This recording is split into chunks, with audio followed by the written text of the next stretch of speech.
Whoa! We're already on 3 episodes. Welcome back to the Chocolate Broadcast. This is episode 3, and I am your host, Mr. Chocolate. Last week, we had our first ever guest. Thank you, Jake, for being on the show. Go check out that video. If not, we talked about the top 10 films that defined our childhood. And so this week, we've got a good topic. It is going to be the Oscar nominations. So it's going to be probably potentially a longer show. I don't know how long I'm going to talk about some of the categories. Some of the ones I don't know or really care about, I'll probably skim over those. But I definitely have a lot to talk about because there was a couple surprises in there and a couple of things that I actually called that I was right about. But without further ado, let's go and get right into the show. And so as always, we start with the news of the week.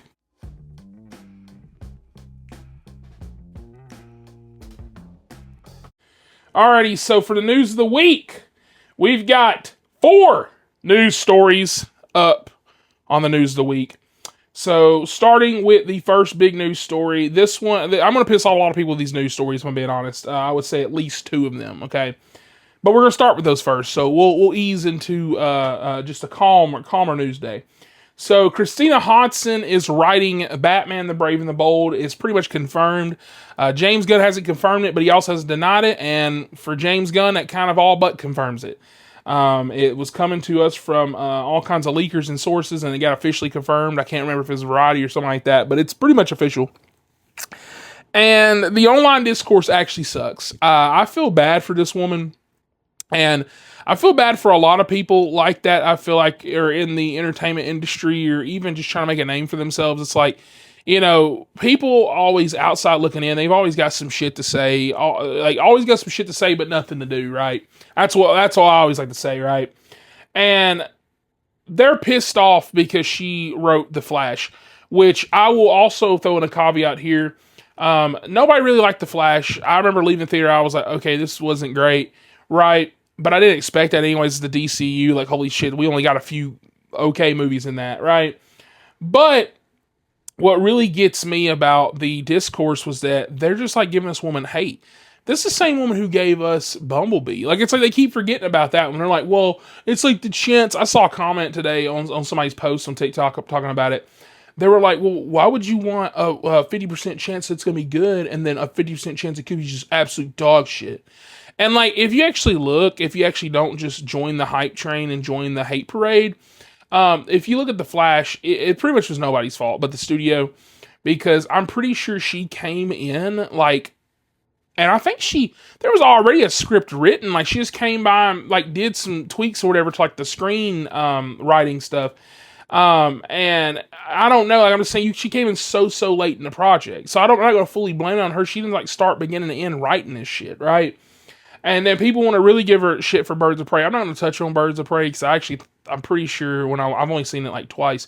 Pretty sure I like that movie. There's stuff they did that was stupid, like with Cassandra Cain. I thought was like goofy, but I still thought it was fine enough. Because the problem with a lot of moviegoers, and as you'll hear from this podcast and in my reviews and stuff, people just don't. They just don't like.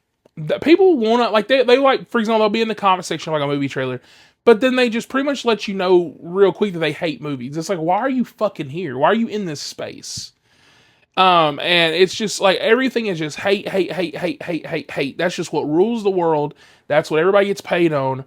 Grifting is 100% just a career now. It's fucking sad and it's kind of scary when you think about it, because you've got people that'll be like, I don't look at facts and evidence. I just fully go on outrage. And they're like, yeah. And it's just, I don't know. I don't know how they get followers, how they get fans, but here I am sitting under 1,000 subscribers, and I'll be brutally honest about both. I'll tell you if something's good, something's bad, something in the middle, but people don't give a shit about that. But, you know, this girl is over here, you know, writing a script for a Batman movie that's kind of whimsical, more cartoony, more old school Batman, comic booky, whatever.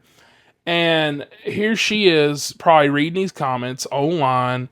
Her husband, whoever she going with, probably showed her. She probably saw it. Friends, family probably seeing this. And I just would hate to be in that place. Like, just imagine being her. You've already got this pressure writing a Batman movie, but she probably had a hell of a pitch. And James Gunn believes in her enough, right? And stuff like that. And you got all these people online who haven't written a fucking page of anything since they were in fucking high school. And most of them commenting probably use Chat GPT. They probably even fucking write it themselves, trying to tell you what's a good and bad writer and stuff. Even like with the Flash, I'll just go and say this outright. I don't think that was a script issue. CGI was not great. A lot of the cinematography was not great. A lot of the acting wasn't great. Like, I just feel like there's a lot of other problems we should be dealing with instead of you being like, yeah, this and that. There's some problems toward the end for sure, script-wise. But some of this stuff I feel like was just added in. Like, especially like that cameo stuff. I don't know if that was written in the script. But I could be wrong. But yeah, I feel bad for her. If you are like me and you feel bad for her, I guess keep her in your prayers, because like I would hate to be online and like looking at people like, yeah, we know we haven't seen your product yet, but like fuck you. Like, okay. And so the next up on the news story, we've got the He-Man trailer. Who would have known this would have caused controversy? So He-Man fans, as you know, they're the age of being grown-ass adults. And the ones that are getting mad about it online have no family. And that's, I just want to throw that out there, okay? Some of them do, I'm not going to say all of them, but most of them do, and that should be the silver lining for you, okay? Because they make a joke in the trailer, which I want to talk about the trailer after this, but they make a joke in the trailer, and it really just revealed to me that media literacy is fucking dead. People are stupid as fuck. People like being dumb as fuck. They don't want to read any fucking books. They don't care. When they play games, they skip over all the fucking dialogue. These are like the people that, I use an example today on a review I did. I think it was The Rip. I was talking about Matt Damon and Ben Affleck's interview where they were talking about why Netflix movies like reiterate dialogue.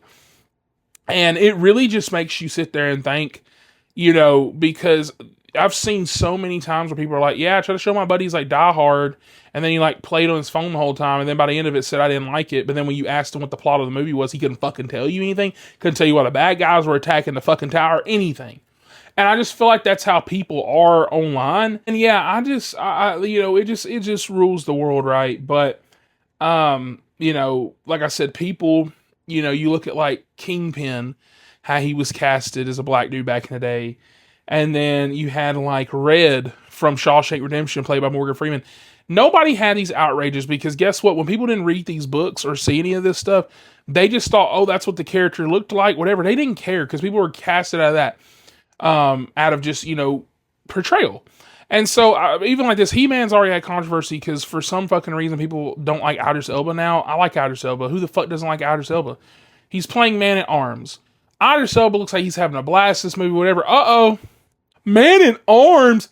And it reminds me of the Wonder Man shit too, because I swear to God, I'm not going to say all, because I'm sure there's like a huge percentage of people that are like, oh shit, like I hate Man-at-Arms, don't look, that I'm not mad at you. If you're like a true fan, whatever, but you can always tell people that are not true fucking fans, especially like I said, like with the Wonder Man stuff, because that comes out next week. There's so many people like, this ain't my Wonder Man. And I'm like, do you even know who the fuck Wonder Man is? I'm going to tell you right now, you don't. You're just saying this shit as a grift. And that shit pisses me off. And so back to that, they're already mad about the Man-at-Arms stuff, but if you saw the trailer, I thought it was a hilarious joke, but apparently people didn't think it was a funny joke, and they don't get the joke. So on his desk, it has his first and last name, because he's working like a day job or whatever, because they're doing that little twist thing, like where he goes to the world or whatever. And sometimes that works, sometimes it doesn't, but I think Travis Knight knows what he's doing. I think it's going to work perfectly fine. And it literally says he, him, like it's his pronouns, right? And they're like, goddamn woke. They're like, the fucking pronouns. I wish it would have been funnier. It would actually been funny if they'd have had he-man on that thing. And I'm like, that's the joke, dumbass. It literally says he, him because it's like he's he-man. That's the fucking joke. That is the joke. And they're like, wasn't funny to me. No, you didn't fucking understand it because you're fucking stupid. What? Why does he have pronouns on here? Every time I see, that's all I've been seeing on my feed all day. And I'm like, are you fucking stupid? Every now and then you got a person like me that's like, guys, it's because, he man, because that's why it's funny, right? Why the fuck would they put he man on his thing? He doesn't know who he is. Like if you watch the trailer, he's going to like go over to the world. It's like he wouldn't know he's he man. So it's like, they have their pronouns on their desks. It's like he, him. It's like, it's fun. It shouldn't have to explain it. These are grown adults. These are men in their 50s. Don't make sense. Okay, shut the fuck up. All right, those are my two. But as far as the reaction I had to the trailer, I fucking loved it. I had a lot of doubts about this, even though I really like Travis Knight as director. I'm pretty sure he did Kubo and the Two Strings, which was very excellent. And I was so excited to see this movie from the tease that they showed yesterday online. And oh my god, this trailer was awesome. The last like 45 seconds is pure fighting and action.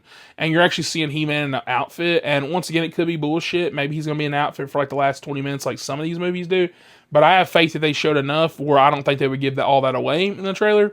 And so I think he's going to be He-Man for about at least an hour. And that would be fucking awesome. And so, hell yeah, I'm excited. I don't know why you wouldn't be if you're a He-Man fan. And even if you're not, it just looks fun. It reminds me like of Dungeons and Dragons, which is kind of underrated. And I feel like that's what's going to happen with this. They want it to flop because, you know, they saw him and they got scared. Fuck off. I don't understand. Anyways, Invincible dropped a season 4 trailer. I can only just talk about this. I saw clips of it. I wasn't able to watch all that before I started recording this. But I did hear Thrag's voice fucking excellent. Lee Pace is excellent already in this role. I am very, very excited. We got a release date of March. So I think it's the 18th, something like that. It's March whenever it's coming out. And then we also got a April release date and a trailer for Maul Shadow Lord. This looks awesome. Everybody loves Darth Maul. I love Darth Maul. I know people, you know, once again, Star Wars fans, right? Somebody else I don't like. They love being like, oh my god, we're doing Maul again? I'm like, shit. You wouldn't watch Andor, yes, we're doing Maul again. Maul's awesome. I'm excited. And so, yeah, those are all the news stories. Let's now get into the main topic.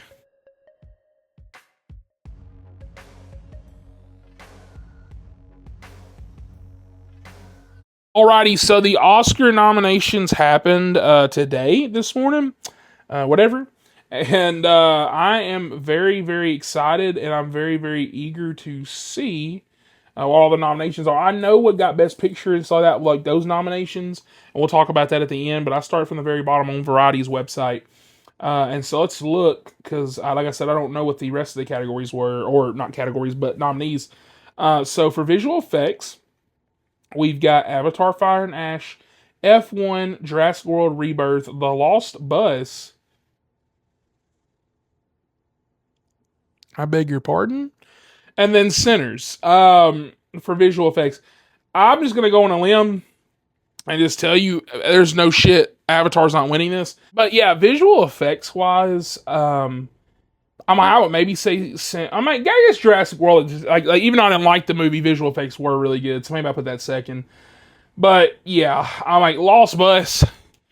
That's literally called we couldn't find anything else. Because I remember watching that movie and I was like, why is it filmed like this? I don't remember any visual. I guess the fire?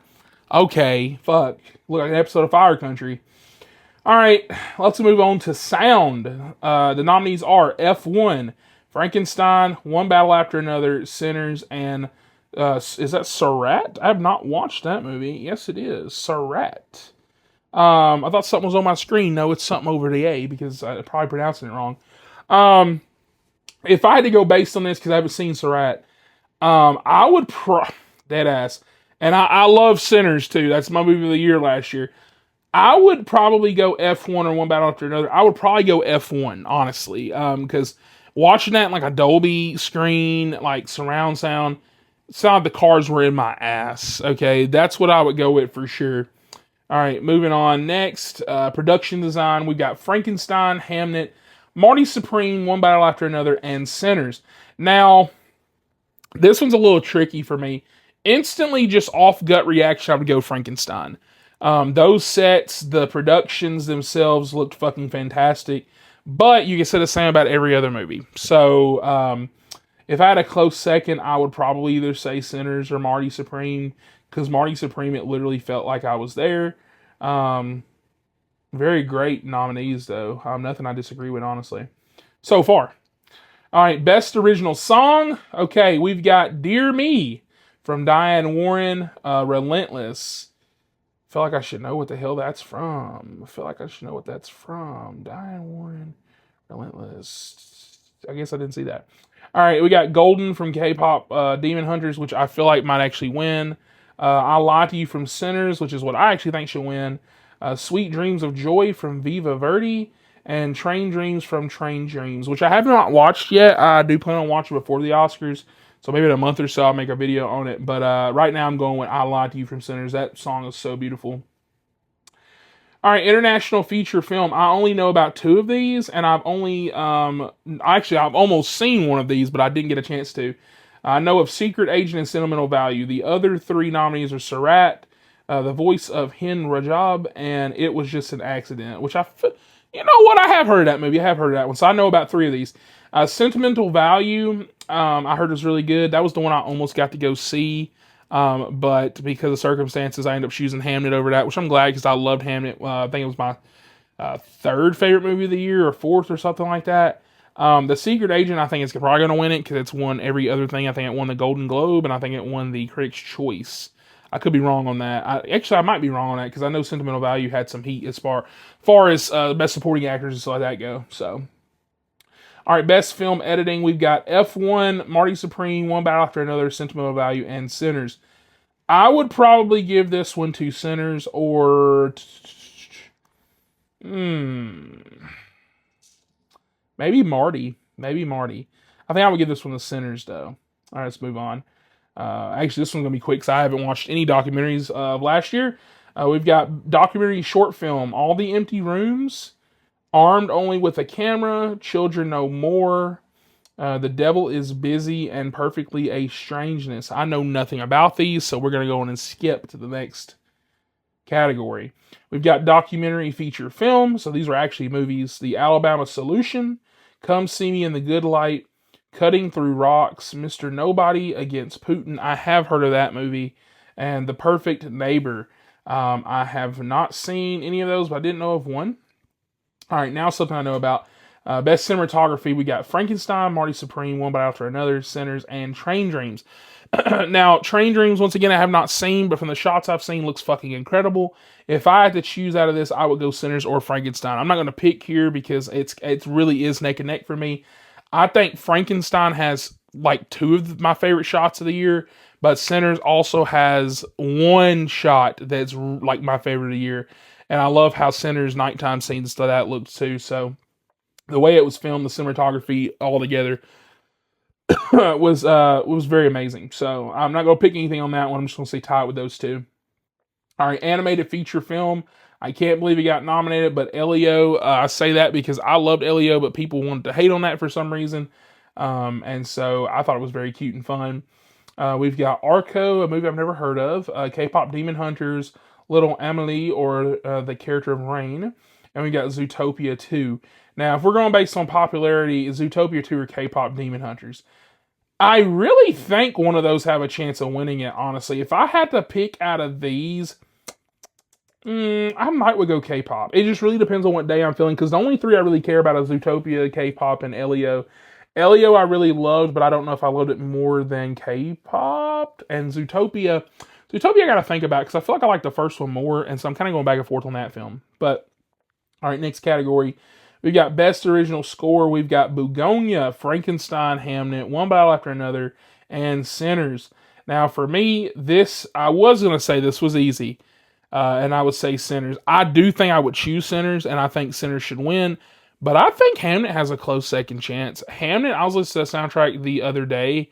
I cannot remember the main song from it, but it's like that one that plays like that kind of like violin, whatever. It's got a long title, so you'll know which one I'm talking about if you look it up on Apple or Spotify. It is so fucking beautiful. I think Ludwig deserves it, though, from Sinners. When you look at I Lie to You and this and that. And also, you can kind of base like this, like Game Awards, so that's kind of like that as well, where you can kind of base the winners off of who's nominated for what. Best Original Song, Sinners has a nominee in there, so I feel like Sinners, somebody's going to win this. But could be wrong. I've seen crazier things happen. All right, then we've got Makeup and Hairstyling. We've got Frankenstein, Sinners, Kohuho, The Smashing Machine, and The Ugly Stepsister. I cannot believe The Ugly Stepsister got nominated because that movie's fucking awesome, and it's, technically a horror. But once again, gotta find something. Gotta find something.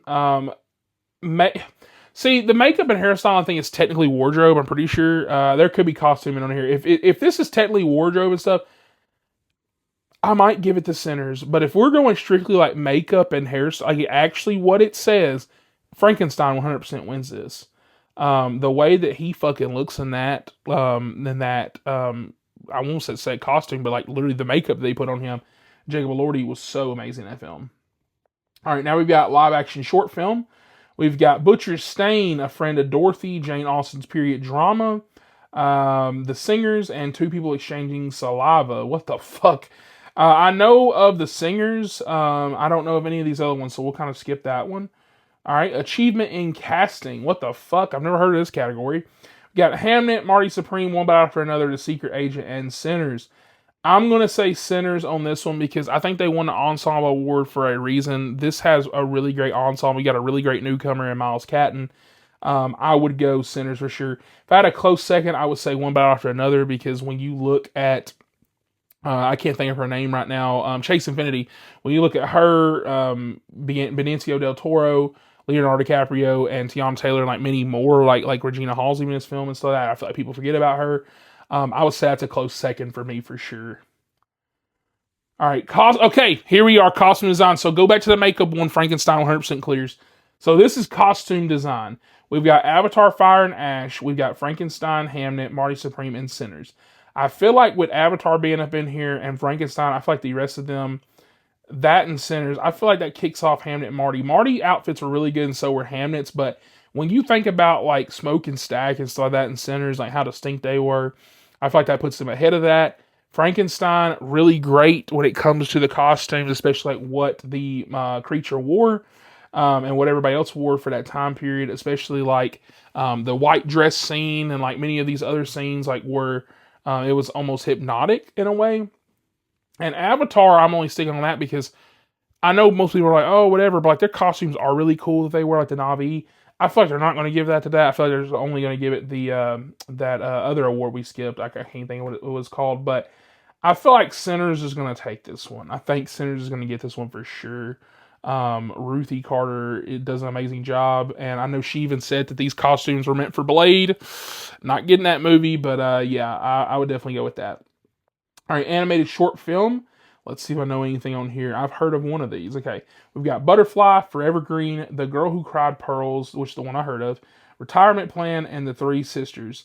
I haven't heard of the rest of them, so I don't want to vote on any of them, like, you know, out loud, but those are great picks, something I need to catch up on. All right, we got Best Original Screenplay. Alrighty, I've already got my answer for this one, but we'll go ahead. Blue Moon, It Was Just an Accident, Marty Supreme, Sentimental Value, and Sinners. I think this is Sinners by far. I think this is Ryan Coogler's best written film. I think that he should win Best Original Screenplay for sure, especially what he went through to keep it as well. All right, Best Adapted Screenplay, we've got Bugonia, Frankenstein, Hamnet, One Bite After Another, and Train Dreams, which is so funny that Sinners is not nominated for this. If I'm having to go based on this, I'm going to go probably One Battle After Another or Hamnet. I'm not going to choose on that one as well because I feel like it's too neck and neck for me. All right, Actress in a Supporting Role. Love it. I love it. I love it to see Elle Fanning got a nomination here for Sentimental Value. We've got Inga Ibstadter, Lilius in Sentimental Value. I know I butchered that name. I'm sorry. I haven't seen the movie either, so that's my fault. Amy Madigan in Weapons. God bless her. I love her, but she is definitely not going to win this one. And if she does, she'll surprise me, and I'm glad for her because she was fucking excellent in that movie. We've got One Ma Musaku in Sinners and Tiana Taylor in One Bite After Another. For some reason, One Ma, even though she does such an excellent job as an actress and in this film, she's been getting overlooked. So I really feel like it's between Tiana, Inga, and probably Amy Madigan if you just want to throw a third in there. I don't think Amy's probably going to get it. But she did win the Critics' Choice, which means they're thinking of her. I feel like Tiana's probably going to win this one. If I had to vote, who would I vote for? I'd probably go for One Ma, honestly. I probably would. If I saw Sentimental Value, maybe I'd go for Elle. I don't know. I haven't seen it. All right, Actor in Supporting Role. We've got Benicio del Toro. One Bite After Another. Jacob Elordi in Frankenstein. Delroy Lindo in Sinners. That is his first nomination. That's my boy. Then we got Sean Penn in One Battle After Another, and we got Stellan Skarsgård in Sentimental Value. Stellan already won, was the Golden Globe, I think, for that. My pick in this is I think Jacob Elordi. This is his first nom too. I would go Jacob Elordi in this, or I was gonna say or Sean Penn. I feel like he's been overlooked. Sean Penn was scary. I would go him or Jacob Elordi for sure. I think Jacob Elordi would be my pick. He is such an excellent actor. All right, actress in a leading role. We've got Jessie Buckley in Hamnet, Rose Byrne in If I Had Legs I'd Kick You, which is a movie I have not seen yet. I think it's on HBO now, or it's about to be on there. Kate Hudson's Song Sung Blue. She was really good in that movie. We've got Renate Rinsby in Sentimental Value, and we got Emma Stone in Bugonia. Jessie Buckley is my pick. I said it when I watched this movie for the first time. I said Jessie Buckley's going to win this shit, and she deserves to. Jessie Buckley 100% gets my vote. Actor in a leading role, I've already got my vote, but we'll still stick on here. We've got Wagner Moura in Secret Agent, which I need to watch. We got Michael B. Jordan in Sinners, that's my boy. Ethan Hawke in Blue Moon, Leonardo DiCaprio in One Battle After Another, and we got Timothy Chalamet in Marty Supreme. I'm going with Timothy Chalamet. Timothy Chalamet is my boy. I think he plays nothing but perfection. I think he is one of my favorite actors. Actually, I'm going to say it, he's my favorite working actor right now. Very much of somebody who appreciates art. I know he gets a lot of hate, which I think is stupid. Every time somebody does anything successful, you'll notice that pattern of hate that I talk about a lot. But he loves the craft. He loves the art. Like, you look at people like Millie Bobby Brown, and it's no hate to her, but like, she'll probably forever play in like Netflix stuff, right? These goofy mom, and that's fun. That's fine. But like, you can tell people who care about the craft, who care about the art, who want to make something to be remembered by, versus somebody who's like, I just want a paycheck, right? And I feel like that's Timothy. And I know Michael B. Jordan and him, for some reason, have been getting paired up. I feel like really and truly it's between Leonardo, Michael B. Jordan, and Timothy. But Michael B. Jordan, as excellent of an actor as he is, if Timothy wasn't in this category, I would probably go Michael if Timothy wasn't in this category. I just don't like the whole, he played two roles this time, whatever. Like, yeah, okay. That is really excellent. That's really good. But Timothy is just one of those actors where he becomes somebody else. And Michael B. Jordan does too. They're both very, very, very good. But that's what's so funny about movies. That's why I love movies too. Sinners is my favorite movie of the year, but I still think Timothy is like the best actor of last year. So, all right, best director. I've always got my answer on that one. We've got Hamnet from Chloe Zhao. We've got Marty Supreme, Josh Safdie. One Battle After Another, Paul Thomas Anderson. Sentimental Value, Joaquin Trier. And Sinners, Ryan Coogler. I'm going Sinners. I feel like they're going to give this to Paul Thomas Anderson. Chloe Zhao might have a shot. She did really excellent in Hamnet. But, I would probably, if I was going in order, I would probably go Sinners, Hamnet, and then One Battle After Another, honestly. As far as best director goes, I would give Chloe Zhao this second. She did a fucking amazing job. I think Ryan Coogler not only deserves this, but I think just on a technical level, just how he was able to write and direct this film, and it just means so much, and just, it's almost like a canvas. Like, it's like it holds so much on the page. It's such a beautiful film. I think he deserved it for sure. All right. This one is a long category. We're at the last one. Best Picture. All right. So we have Train Dreams, Sinners, Sentimental Value, The Secret Agent, One Battle After Another, Marty Supreme, Hamnet, Frankenstein, F1, and Begonia. Now, I think that's funny because F1, I think, deserves to be here. I know a lot of people are hating on it. They're pissed. I saw one guy, by the way, Jesus Christ, he gives awful takes online. Dude literally wants to start a war every fucking video. He can't just be like, I saw this movie, it was good. Like, he reports on the movie news, but it's always in such a negative fucking light. Like, he'll be like, F1 got nominated. Brad Pitt's like, he's like an awful actor in that film. And I'm like, what? It's like a fucking race film. Whatever.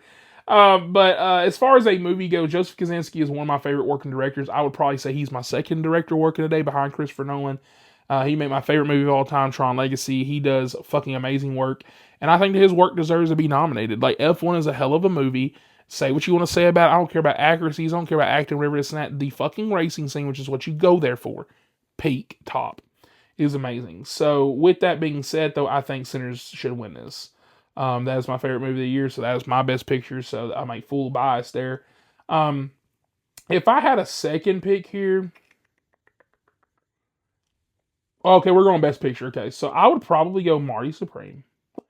If I went third, I'd probably go Hamnet. And if I went fourth, I'd probably go One Battle After Another, right? I didn't skip anything, right? Begonia, I feel like would be neck and neck. If I had to put anything last, it would be literally the shit I haven't seen because I haven't seen it. So, but yeah, that is the Oscar nominations. That was all of them. And I don't think anything was snubbed. I mean, there's some stuff here or there where I'm sure people are going to find something to bitch about. But this was such an excellent year for movies, such a crazy year for movies. And I already know no matter what wins, it's always like that. People always bitch. Anora won last year, and ironically, I don't think it was my favorite. Dune, no, Dune was 20. Yeah, Dune was 2024, and that was my movie of the year. And Anora won, but even then, I saw Anora like about a month or two before, and I was like, oh yeah, this movie is amazing. It's a 10. And I remember when it won, I was like, hell yes. I was like, I love Mikey Madison. I was like, she deserves this. She deserves Best Actress. And people online like, this movie got that, and they're like showing scenes of her twerking this. And I was like, it's not fully like that's media literacy's dead. But yeah, I'm expecting to hear some bitching. F1 doesn't stand a chance, so thank God we won't have to hear that. But if Sinners wins, it's gonna be called a DEI pick. I can hear it now, the fucking racism. If Marty Supreme wins, it's going to be the anti-racist people then being racist against Timothy Chalamet and saying he didn't deserve that, and saying the director didn't deserve that, saying the movie didn't deserve that. So it's going to be hell, like every Oscars is. The same people that said they're not going to watch it because it's awful and rigged and this and that, they're going to watch it and then tell you how this year's was like that. It's just, Jesus. Our planet's sad. It's awful. But, all right, so let's get into the next part of the show, what I watched this week.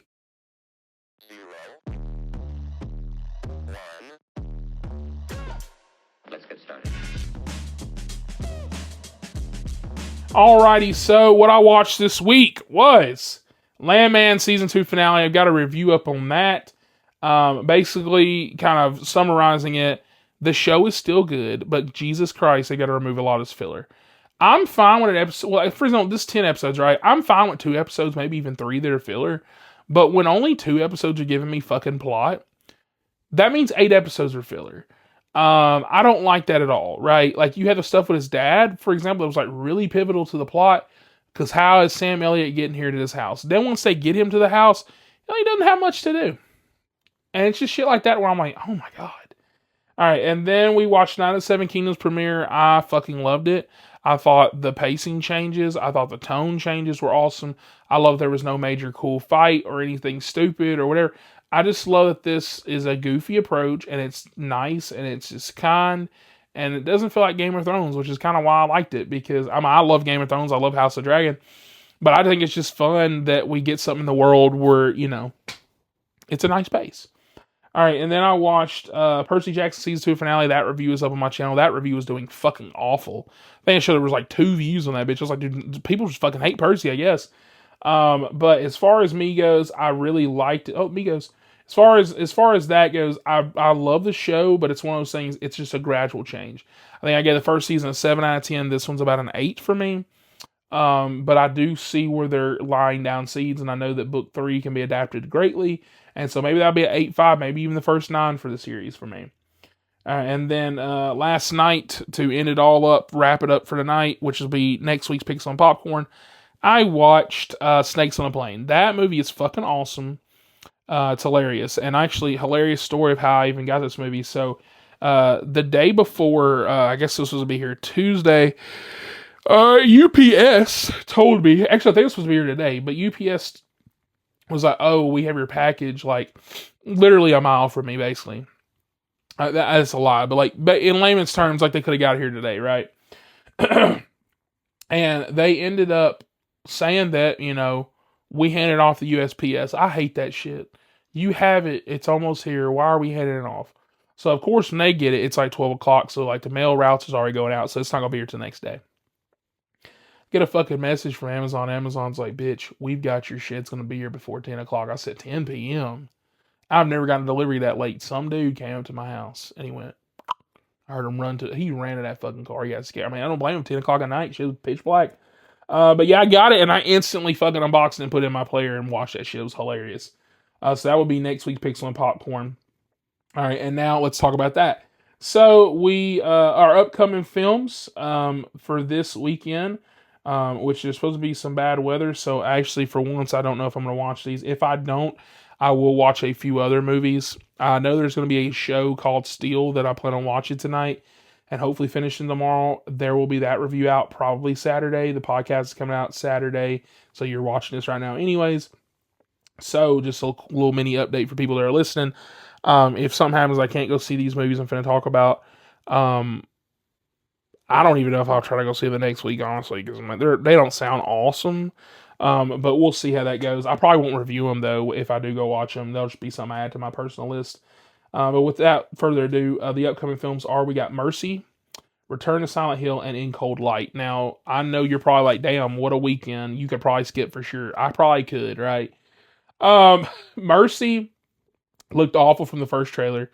It's like a pro AI movie. Also, I say that, but I guess the AI is like fucking rogue, right? But anyways, Chris Pratt sitting in a chair and it's in 3D for some reason for like an hour and a half. Return of Silent Hill looks okay enough, and apparently it is okay enough. It's not great, but it's just fine. Rather play the game is what people have been saying. And In Cold Light is a movie I didn't even know was fucking coming out. My theater's getting it. It's got Micah Monroe in it. Her projects lately have been confusing me. She went from being like a horror princess, like literally every time she was in like a horror movie, it was just a fucking banger, like It Follows or something, or Long Legs, which I did like, by the way. I know people don't like that movie.